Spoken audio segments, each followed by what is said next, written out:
Al 1 de Mayo. Off top, I want to ask y'all a question. Have any one of y'all had any interest in the overworked and underpaid, now hiding behind a paywall, Friday Smith's show? Like, not First Take, not all of that stuff that's been ingrained into society. I'm talking about the overworked and underpaid, now hiding behind a paywall, Friday Smith's show. Before yesterday, did you have any interest into seeing what he's doing over there behind that paywall? Because I had no interest. I forgot he had some sort of exclusive show that was only available behind that paywall. That's kind of the gift and the curse of paywalls. Only your most loyal of listeners, followers, viewers, whatever, are going to follow you there, right? So the clips don't go viral because they're behind the paywall. And I'm sure if those clips ever were to get out, you would get a Charlemagne the God-like cease and desist to whoever puts those clips out. So I forgot the overworked and underpaid, now hiding behind the paywall, Friday Smith even had content, an extra show, which again goes into the overworked part. And it's behind this paywall. So it's Kwame versus everybody, right? Kwame versus everybody. Kwame Brown is out here riding for the common man. Kwame Brown is out here doing things on a level that has not been seen by a former athlete. Kwame is basically, if Karl Malone had YouTube. If Karl Malone had YouTube back in the day, if Karl Malone had access to Instagram Live, he is Karl Malone. And you may be wondering, well, nah, man, he's not. He don't got the same type of look. He doesn't have the same type of sordid past like Karl Malone. But go before all these videos. There's a lot of videos on this channel. Kwame's been trying to get to this point that he's at right now for a minute. He's been live streaming. He's been doing vids. He's been putting content out for a minute. This whole Captain Jack, Matt Barnes, all the smoke with Gil, that was a thing that kind of finally got him the notoriety that he needed to boost his content. Because there's videos prior. Now those videos are doing views, but those views weren't there a month or two ago. So Kwame's out here riding the wave. And I don't know what the end game is, but what you're getting, the type of energy, the type of rhetoric, the type of slang, the type of mentality and personality you're getting from him is like if Karl Malone had Instagram and YouTube back in the day. Now, that's not to say he's not right about a lot of things. Because he's right about a lot of things, especially when it comes to media members. The personal stuff and all that, that's not my lane. I know how to give it up. I respect the player, not the man. I can separate the two things. I don't need to like all of you. I can just like the talent, the art, the creativity that you give forth to the world that I enjoy, and all the other shit. You can keep all of that. I don't need to rock with you on that level. That's how I give it up. So Kwame's calling a lot of dudes out that I've been critical of here on this pod if you've been listening for a minute. And I don't find nothing wrong with what he said. Everything that he has said in regards to the assassination of the black male character, the assassination of black male athletes, and the fact that we have certain types in the media, athletes, former athletes included, that don't come to the defense of said black athletes. I mean, I thought I was at the pulpit, but Kwame could join me on the pulpit because we both preaching the same thing. We are both preaching the same thing. I've been out here saying how the overworked and underpaid, now hiding behind the paywall, Friday Smith, has been trashed for a minute. His whole shtick has been proven from the gate. I told y'all of how he rose to fame because he gave off a different energy than the legend, the Hall of Famer, David Aldridge. Friday Smith changed the game because he was loud and boisterous and was willing to slander athletes. Mostly black athletes. But he would go in there and throw in a slot of a Medvedenko and Rasho Nesterovich. He would do all of that and make fun of the names in a way that also was problematic, but he skated. But mainly, he was willing to call athletes scrubs, trash, not good, whatever the case may be. He was willing to openly slander, regardless of relationships. He was willing to slander athletes. And that's what made him rise to fame, because before that time, everyone played the game. Everyone played the game. Look, you may not like this guy as a player, but I'm not going to tear down this man's whole lifestyle career. I'm not going to pull stuff up to tear this man down. Friday Smith decided, well, that's my lane then. If that's not the lane, if everyone's afraid to take that lane, then I'm going to be the guy to take that lane, because how do I stand out? How do I get a career? How do I make bread outside of being a print journalist? I'm getting these auditions for TV hits. They're giving me a chance. They see something. How can I really stand out? Okay, let me call dudes scrubs, trash, bust, not good. Let me tear down their styles. Let me call them out. And that's what he did. And guys like David Aldridge, who played the game, had journalistic ethics, didn't openly tear down players, would criticize players. Let's not get it twisted that somehow all journalists were on some cupcake shit. It wasn't that. It's just there were lines, certain lines you didn't cross. You didn't want to call an athlete out their whole name and slander their whole existence. There was a line. And the overworked, the underpaid, now hiding behind the paywall, Friday Smith crossed that line and got paid because of it. Maybe he learned at the teat of your man Skip. Maybe Skip gave him the blueprint. You see what I'm doing over here? I'm tearing down LeBron. LeBron could go for 50. I'm killing him why he didn't go for 60.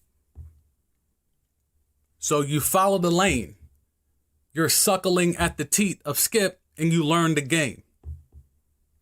And you become who he is now in certain circles. There's some circles that worship this dude. Y'all know how I give it up. I could give a fuck about Son. What the media has become. And, look. It's very tempting to try to be the one that says the thing. And I've talked about it here, how it's a race every day. Who's going to be the one to say the thing? Because the game has shifted. Ratings don't matter. Even though we still give ratings a bloated sense of reality and a bloated sense of relevancy, in the main scheme of things, it doesn't matter. Cable TV network ratings don't matter. Network ratings don't necessarily matter. Now it's all about streaming. Now it's all about digital. Impressions, eyeballs, views, minutes watched, shares, retweets, likes, engagement. That's what it's about now. So now, if you want to get known, if you want to go viral, you have to be the one to step out on that ledge and say the thing. Say the thing that's being said in group chats. Say the thing that's being said on Slacks and Discords. Be the one to say the thing, to have the take that's going to get the attention, to get the clicks, the retweets, to get the think pieces, to get the quote tweets. That's the race every single day. That's what media has become. And former athletes, when they all want to transition into media now, because it's an easy gig, it's a cush gig. I've worked at four different media entities. No, 5, excuse me. 5 different media entities. And all 5 house multiple former athletes. Some that had the training, some that were learning on the job. But it's the same process. It's the same shtick. Very few former athletes that I've come across in my media career have had that personality that jumps off the screen. Because they all come buttoned up. They want to learn the media game. Your post-career, what are you doing? You don't really want to go into the 9-to-5 world. You still want to be around, but you don't want to really get involved with the travel of being a coach or a scout or a front office guy or whatever. So they say, fuck it.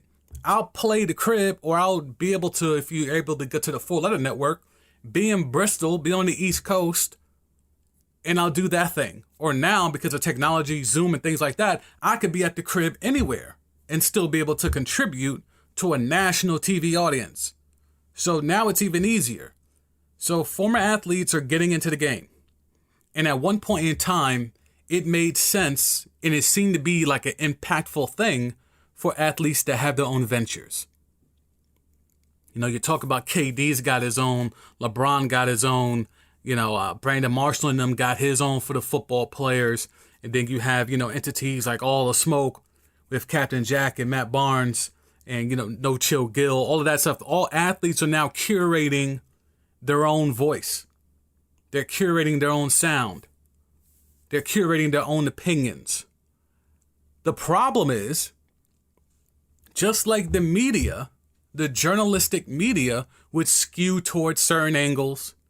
It made sure that certain narratives would get out. You're getting the same type of thing with these athlete platforms. You're getting the same exact thing just from the athlete perspective. Athletes aren't really giving it up. They make you think because they give you a couple of inside locker room stories or we were on the plane and da-da-da. They think that you're getting, exclusive access. They're not really giving it all up. And not to say that they should.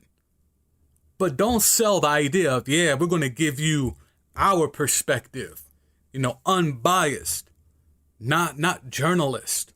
We'll give you the athlete's perspective. We're going to give you the real of how it is in the locker room. And then you go out here and you're trying to get messy. You're trying to go viral. You're trying to do things for clicks, just like the journalistic world does. So you can't tell me, don't go over there to the majority white journalistic world because, they spin narratives. They don't understand the game. They don't understand as us as minorities. They don't understand our walk of life. And okay, cool. I get that. Trust, as someone in this game, I get that. That's facts. But then when you have your own platform, your whole base, your whole foundation is very akin, if not directly similar, to how it is in the journalistic world, except you're willing to be transparent about only the exclusive things you can let go of transparency-wise. You're not giving us all the stories. It's not like All the Smoke has some sort of Patreon or firewall thing where if you get that, then they're giving it all up. They're not giving it all up. They've admitted as such. You think when LeBron has all these people on the shop that they're really giving it up?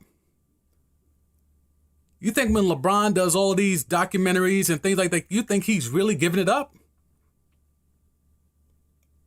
I Am Athlete with Brandon Marshall and all that, you think they're really 100% giving it up?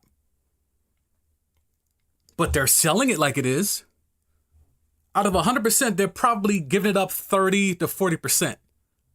But because that 30 to 40% is so much more different than what you would get from the journalistic world, it still goes off. But they still have the same foundation in terms of curation, foundation, and ethics, like the journalistic world that they're shunning. But then when they want to get into media, the white journalistic world, they follow those rules though. So they're having it both ways. Athletes former athletes get into the media game by playing the game the white media way. But then they run and create their own platforms and claim that they're going to give it up, but they only give it up to a certain degree because they're still following the baseline foundational ethics of the white journalistic world. So which is it? So this is why what he's doing with his platform, it's sounding a lot of alarms. It's calling out a lot of bullshit that's been existing for a very long time. The overworked and underpaid, now hiding behind the paywall fraud A. Smith has been tearing down majority black men for the entirety of his career. He has done that. I've tweeted out some subs all the time. I tweet out receipts all the time. This man has pulled up on the O'Reilly factor. This man was a correspondent for Fox News. Knowing how that company gets down, how that network gets down, and the slants that they have, how can you call yourself a stand-up man for the culture when you've made numerous appearances on that platform? This ain't Dame and Cam pulling up one time on O'Reilly and roasting him on his own shit. This ain't that. This is a returning correspondent that's going on their airways with their slants, answering their questions in their way. He did that. He did go to high schools and colleges and did his shtick for what it looked like in those videos, predominantly white classrooms. And I think Kwame is answering a good question. Who paid you to do that? Who sent you in there? Look, we all, the majority of us have bosses. The majority of us have people we have to answer to. But all of us also have to ask ourselves, at what cost? Is this cost worth answering to this person or these people? We all have to ask ourselves that question, and you all have to come up to with our own answer. Is some people's ethics and morals are stronger or different than others? But it is clear that the overworked and underpaid, now hiding behind the paywall, Friday Smith found a lane, just like your man Nick Wright found the lane. I'm gonna be the LeBron shill. Skip has cornered the anti-LeBron hill. He is the king of that hill. Friday Smith is the king of I'm gonna kill the Cowboys every chance I get. He's conquered that hill. But the uber pro, nonsensical LeBron is the greatest thing ever lane, that was not conquered. And Nick Wright has admitted as such. I chose that lane and said, I'm going to be the guy for that. And he's made a career out of it. Another guy that was middling, not really sure where it was going to lead to, and boom, he chose the lane, he hit the lane, and it blew up. Now he's a mainstay. Now we have to hear his opinions about other things that he may or may not be as knowledgeable about because he used and leveraged the fact that there was no one on the pro LeBron hill to a national status. So he took that hill and now he's a national figure. This is the game. Choose your lane, find your lane, and ride that shit out. So Kwame is calling dudes out. Where are the positive black influences? Where are they? In sports media. Because again, the majority of the major sports, the ones that make the most money in regards to football and basketball, those are predominantly black sports. But the commentators for it are overwhelmingly white, and the media members that get to make hot takes and have curated shows around them are sparingly black, and of those sparingly black ones, they're normally the ones that like to tear down athletes. That's a fact. Nothing in regards to that lane, Kwame is wrong about. And he's calling out Captain Jack and Matt Barnes, and their platform was supposed to be, or is being touted as one where you're going to get the real talk. They let PG get up there and lie. They've had owners on the show. Like, there's only so much you can do, right? If you're really about a certain type of life in regards to these are going to be unfiltered, real talk conversations, then if you're having the owner of a show on, owner's not going to fuck their money up or jeopardize anything they have going on, so they're not going to give it up. So that's where you make the choice. Are we in this for the bag?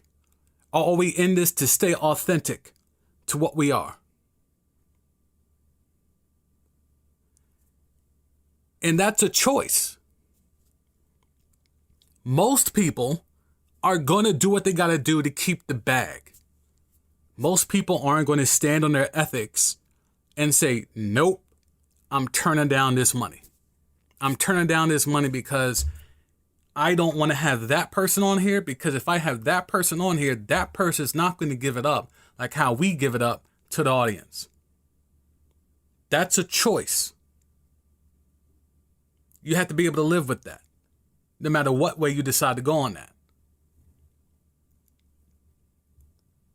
So what we have here with Kwame Brown calling out all the smoke, Gil, who has run away, and deservedly so. Him and Charlemagne got into some shit. Charlemagne fell back, dropped the apology because Kwame can't be bought. And that's where, especially in media, they can always dangle the bag in front of you. They can always dangle the bag in front of you and tempt you. And the allure of trying to fuck Kwame's money up, if he don't have nothing that could fuck his money up, then you can't threaten him. If he's chilling in South Georgia on acres and he don't got a care in the world and he can live his life and smoke hookah and do live streams all day, then you can't say nothing or do nothing or pull any skeletons out of that man's closet. So you can't do threats. You can't pull out family shit that he may not even have known about to try to slander him. You can't do any of that because that shit don't affect him because his money's good. And he's not tied to any contracts. He's not tied to any deals. He's not tied to any sponsorships that can be leveraged against him for him to shut the fuck up. He's going to keep getting on that YouTube live stream. He's going to keep popping up on IG. He's going to smoke that hookah and he's going to talk that shit because he has not a care in the world. He's got nothing but time. And the fact that Kwame can call out the playbook of what they're going to do, how they tried to make him be something that he's not. They tried to say he was violent. Then they tried to pull out stuff out of his past. And then they tried to continue to double down on how he was as a player and how that really doesn't affect him at this point in his life. He called out their playbook and they went right to it. They ran the same plays. It's like, it's like you're playing Madden and you know your man's just going to go off tackle every single time. You know the play is coming and he still keeps running it. And you just put in that 4-6 and you shut that shit down and you're like, yo, dog, why you going to keep running that play? He's like, well, this is the only play I got. And that's what they're doing. All these media entities, all they know how to do is go off tackle. I form, off tackle. That's all they got. And Kwame is saying, all right, I'm just keep running this 4-6. I'm going to tell you I'm going to do the 4-6. They're like, all right, well, I'm going to keep doing off tackle. Okay. No audibles, no hot route. Okay. Not even going to get cute with the packages, not swap it in. O-lineman, that tight end, you're not going to do. Okay. Stock. Okay. And that's what we have here. He keeps calling out the blueprint. He keeps calling out the playbook, and they keep calling the same plays. There's a lot of black people that are in media spaces now, or at least a lot more. I won't say a lot because the numbers are still horrific, right? So there's a lot more black men and women that are in media spaces. So the illusion of diversity is a thing. But the people at the top are still not black. The people that are decision makers are still not black. The people that are gatekeepers are still not black. So therefore, they're letting some talent in at the grassroots level. They're allowing some people that can bring them some cachet from a digital standpoint. They're allowing them in for some cachet. Colin Cowherd, he's brought in a few black people that are, for the culture to a certain extent, but they're not gatekeepers. They don't have hiring power. They don't have equity. This is where we're at. They'll allow you into their spaces. They'll give you a bag for the content that you're doing because you bring an audience that they can't. So you're leveraging the audience that you can bring them and give to them. But what are you exchanging for that? If you're exchanging the audience that you can bring that's been loyal to you for a bag and that's it, when you could go do your own shit, You could go do your own entity, your own LLC, your own whatever. I mean, okay, bro. I mean, if you don't care that much about it to begin with, if you just hit a lick, just to hit a lick, and it's just to come up off some bullshit you and your mans is doing, all right. But long-term thinking, equity-wise, I mean, there's something to be said. We're still not at certain levels to each one teach one our way into things. There's still a ceiling. For some, it's a glass ceiling. For us, it's a hard ceiling. It's a fucking popcorn ceiling. It's a nasty, disgusting